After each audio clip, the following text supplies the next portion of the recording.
نبی پاک صلی اللہ تعالیٰ علیہ وآلہ وسلم ارشاد فرماتے ہیں، حضرت ابو ہریرہ رضی اللہ تعالیٰ عنہ آپ نے اس بات کو روایت کیا ہے کہ نبی پاک علیہ السلام نے فرمایا جب رمضان داخل ہوتا ہے، یعنی جب رمضان کا مہینہ شروع ہوتا ہے تو جنت کے دروازے کھول دیے جاتے ہیں اور جہنم کے دروازے بند کر دیے جاتے ہیں اور شیطانوں کو جکڑ دیا جاتا ہے، یعنی شیطان کو قید کر لیا جاتا ہے، شیطان کو جکڑ دیا جاتا ہے، دوزخ کے دروازے بند کر دیے جاتے ہیں، جنت کے دروازے کھول دیے جاتے ہیں۔ اور دوسری حدیث پاک میں حضرت سہل بن سعد رضی اللہ تعالیٰ عنہ نے اس بات کو روایت کیا، نبی پاک علیہ السلام نے فرمایا جنت کے 8 دروازے ہیں۔ کتنے ہیں جی؟ 8 دروازے ہیں، اور ان میں سے ایک دروازے کا نام ہے باب ریان۔ ریان اس دروازے کا نام ہے۔ سرکار علیہ السلام فرماتے ہیں وہ دروازہ خاص ان کے لیے ہے جو روزہ رکھتے ہیں، اور 8 دروازے ہیں جنت کے، اور جو روزہ دار ہیں ان کے لیے علیحدہ اللہ نے دروازہ بنا دیا ہے جس کا نام باب ریان ہے۔ قیامت کے دن آواز لگائی جائے گی، روزے دارو سارے اس دروازے سے داخل ہو جاؤ، تمہارے لیے اللہ نے علیحدہ دروازہ فکس کر دیا ہے، یعنی آپ اس دروازے سے گزر جائیں، جس نے روزہ رکھا ہوا ہے وہ باب ریان سے گزرے۔ تو نبی پاک صلی اللہ تعالیٰ علیہ وآلہ وسلم کی ایک اور حدیث پاک حضرت ابو ہریرہ رضی اللہ تعالیٰ عنہ نے روایت کیا، سرکار علیہ السلام نے فرمایا جس نے ایمان کے ساتھ اور اپنا محاسبہ کرتے ہوئے رمضان کے روزے رکھے، اللہ اس کے پچھلے سارے گناہ معاف کر دیتا ہے، پچھلے گناہ بخش دیے جاتے ہیں۔ اور جس نے ایمان کے ساتھ اور اپنا محاسبہ کرتے ہوئے رمضان شریف میں قیام کیا، یعنی عبادتیں کی، قیام کیا، اس کے سابقہ گناہ بخش دیے جاتے ہیں۔ اور جس نے ایمان کے ساتھ اور اپنا محاسبہ کرتے ہوئے لیلۃ القدر میں قیام کیا، اللہ اس کے بھی سابقہ گناہ بخش دیتا ہے۔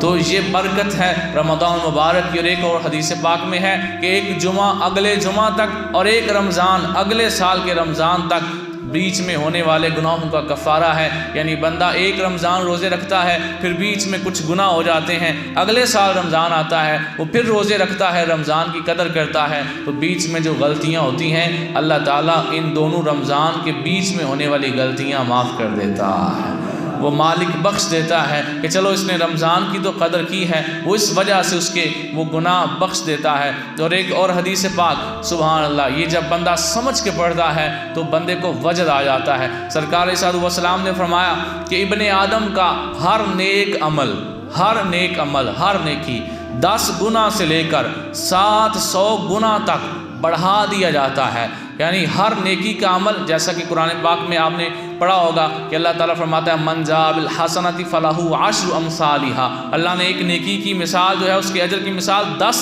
کے برابر دی ہے۔ تو اللہ فرماتا ہے کہ 10 سے لے کر 700 تک، یعنی ایک عمل کریں اور 700 نیکی ملے، ہر عمل کا اجر، ایک عمل کا اجر 10 گنا سے لے کر 700 گنا تک بڑھا دیا جاتا ہے، لیکن سوائے روزہ کے۔ اللہ نے فرمایا میں یہ نہیں کہہ رہا کہ روزے کا اجر 10 گنا ہے یا 700 گنا ہے، اس کے درمیان ہے۔ اللہ فرماتا ہے روزے کا اجر یہ نہیں ہے، کیا پھر روزے کا کیا اجر ہے؟ اگر یہ اجر دوسری نیکیوں کا ہے کہ 10 گنا سے لے کر 700 تک اگر اجر بڑھا دیا جاتا ہے تو پھر روزے کا اجر کیا ہے؟ سبحان اللہ۔ اللہ فرماتا ہے فَإِنَّهُ لِي وَأَنَا أَجْزِي بِهِ، روزہ میرے لیے ہے، اس کی جزا بھی میں ہی ہوں۔ یعنی یہ 10 نیکی یا 700 نیکی یہ تو چھوٹی بات ہے، اللہ فرماتا ہے روزہ میرے لیے ہے، اس کی جزا بھی میں ہی ہوں۔ مطلب کیا ہے؟ اللہ فرماتا ہے روزہ بھی میرے لیے ہے، اس کی جزا بھی میں ہی دوں گا، مجھے پتہ ہے کتنی دوں گا، یا جس بندے کو ملے گی اسے پتہ ہے کتنی دوں گا۔ یہ نہ 10 کے درمیان ہے نہ 700 کے درمیان ہے۔ سمجھانے کے لیے چھوٹی سی مثال دیتا ہوں، سلطان محمود غزنوی رحمۃ اللہ علیہ بڑے اچھے بادشاہ گزرے ہیں، انہوں نے ایک دفعہ کچھ موتی پکڑے اور اپنے دربار کے اندر اعلان کیا کہ یہ میں موتی گرانے لگا ہوں، جس نے جس موتی کو ہاتھ لگا لیا اتنے موتی اس کے۔ توجہ کریں ذرا، سمجھانے کے لیے ذرا بات کو اس سائڈ پر لے کر آیا ہوں تاکہ آپ کو اس حدیث کا کہ فَإِنَّهُ لِي وَأَنَا أَجْزِي بِهِ اس کا مطلب سمجھ آ جائے کہ سلطان محمود غزنوی نے ہاتھ میں موتی پکڑے اور کہا یہ میں گرانے لگا ہوں، جس نے ہاتھ لگا لیا، موتیوں کو چن لیا، موتیوں کو پکڑ لیا، اتنے موتی اس کے، اب موتی ہیرے جواہرات کون بندہ ان سے پیار نہیں کرتا؟ ہر بندہ کہتا ہے مجھے یہ چیزیں مل جائیں۔ جیسے ہی سلطان محمود غزنوی نے ان موتیوں کو بکھیرا اور فرش کے اوپر پھینکا تو جتنے وزیر تھے، جتنے اس وقت مشیر تھے اور جتنے فوج کے افسر تھے، جتنے لوگ دربار میں موجود تھے، بھاگ کر ایک دوسرے سے لڑ رہے ہیں اور سارے زیادہ سے زیادہ موتی اکٹھے کرنے کی کوشش کر رہے ہیں۔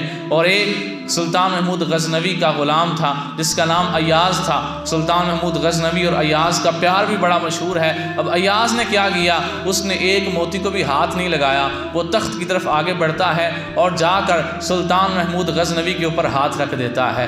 اب باقی سارے موتی چن رہے ہیں اور اس نے ہاتھ محمود غزنوی کے اوپر رکھ دیا ہے۔ جب سارے، کسی کے حصے 2 آئے، کسی کے حصے 10 آئے، کسی کے حصے 15 آئے، جب انہوں نے موتی اکٹھے کر لیے، اب سارے اکٹھے ہو کے کھڑے ہو گئے کہ اب بادشاہ اگلی بات کیا کرتا ہے؟ تو بادشاہ نے ایاز سے سوال کر دیا، ایاز یہ باقی سارے موتی چن رہے ہیں، تم موتیوں کی طرف کیوں نہیں گئے؟ تو ایاز نے بڑی خوبصورت بات کی، اس نے کہا جی آپ نے کہا تھا جس نے جس پہ ہاتھ رکھ لیا وہ اس کا، کسی نے 2 موتی پکڑ لی، کسی نے 10 پکڑ لیے اور میں نے موتیوں والا ہی پکڑ لیا ہے، اور میں نے بادشاہ پہ ہاتھ رکھ لیا ہے۔ انہوں کو 2 4 4 10 لبن دیتے، میں ہاتھی بادشاہ دے اتنے رکھ لیا پورے دا پورا، اور جڑا بکسا سی جہدے وچ موتی بھرے سن میرا ہوں سارا ہی میرا ہو گیا ہے۔ تو یہ میں آپ کو سمجھانا چاہتا تھا کہ اللہ فرماتا ہے نیکی کا اجر تو 10 سے لے کر 700 گنا کے درمیان ہے، یعنی نیکی کا اجر یا 10 گنا ملے گا یا 100 یا 500 یا 700، 10 سے لے کر 700، لیکن روزہ ان میں شامل نہیں ہے۔ روزہ میرے لیے ہے، جزا بھی میں ہی ہوں، اس کی جزا بھی میں ہی دوں گا، اس لیے